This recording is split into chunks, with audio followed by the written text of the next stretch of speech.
જૂનાગઢ જિલ્લાના ભેસાણ તાલુકાના ભેસાણથી છોડવડી જવાનો રોડ ધોવાયો। વરસાદે તંત્ર અને અધિકારીઓની પોલ ખોલી। જૂનાગઢના ભેસાણ તાલુકાના ભેસાણથી છોડવડી રોડના કામની વરસાદે પોલ ખોલી। હજી 12 દિવસ પહેલા બનેલો પુલ લાખોના ખર્ચે બનેલો સરકારના અને જનતાના પૈસાને ધોવાયું ગયું છે, માટે તંત્ર દ્વારા કડક કાર્યવાહી થવી જોઈએ। આ નાળાનું પુલ ધોવાયું, જેમાં લોકોએ ભારે હાલાકી ભોગવવાનો વારો આવ્યો છે। આ ભેસાણથી છોડવડી જવાના મુખ્ય માર્ગ ધોવાથી બંને ગામના રસ્તાઓ બંધ થઈ ગયેલા હતા। આ કામમાં મોટો ભ્રષ્ટાચાર થયાનો કોંગ્રેસ તાલુકા પ્રમુખ નીતિન રામપરિયા દ્વારા કરવામાં આવ્યું હતું। આ કોન્ટ્રાક્ટ ભાજપના મળિયાતાને કામ આપવાનું હતું એવું જણાવવામાં આવ્યું હતું। આ બનાવેલ નાળામાં સિમેન્ટના ભૂંગળા નાખી પુલ બનાવવામાં આવ્યું હતું, પરંતુ કામ નબળું થયું હોય અને વરસાદી પાણીથી પુલનું ધોળ થઈ ગયું છે અને ફરી માર્ગ બંધ થતાં લોકોમાં ભારે હાલાકીનો સામનો કરવો પડ્યો છે।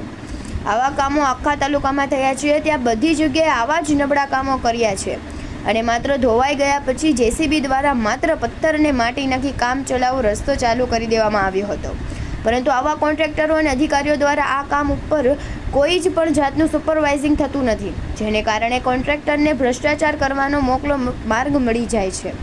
એટલે તાલુકા કોંગ્રેસ પ્રમુખની રાણપરીએ જણાવ્યું કે આ કોન્ટ્રાક્ટરો સામે કડકમાં કડક કાર્યવાહી થવી જોઈએ। આવું એક નહીં, પરંતુ રાણપુરથી ખંભાળિયા જવાના મુખ્ય માર્ગ પર પણ નાળું ધોવાઈ ગયેલ છે, એટલે આ બંને પુલની તાત્કાલિક મરમ્મત કરાવવામાં આવે અને ગ્રામજનોને મુશ્કેલી ન પડે તે માટે રસ્તો શરૂ કરી દેવામાં આવે અને ફરીથી પુલ ઉપર અધિકારીઓ દ્વારા બાજુ નજર રાખી પહેલી તકે ફરી ગુણવત્તાવાળું કામ થાય તેવું તાલુકા કોંગ્રેસ પ્રમુખે જણાવ્યું હતું।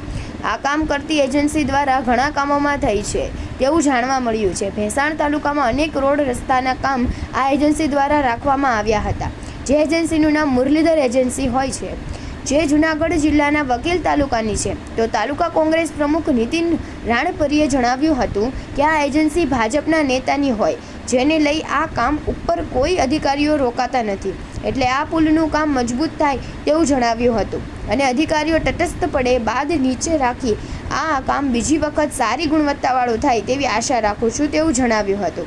રિપોર્ટર કાસમ હોતી, ભેસાણ।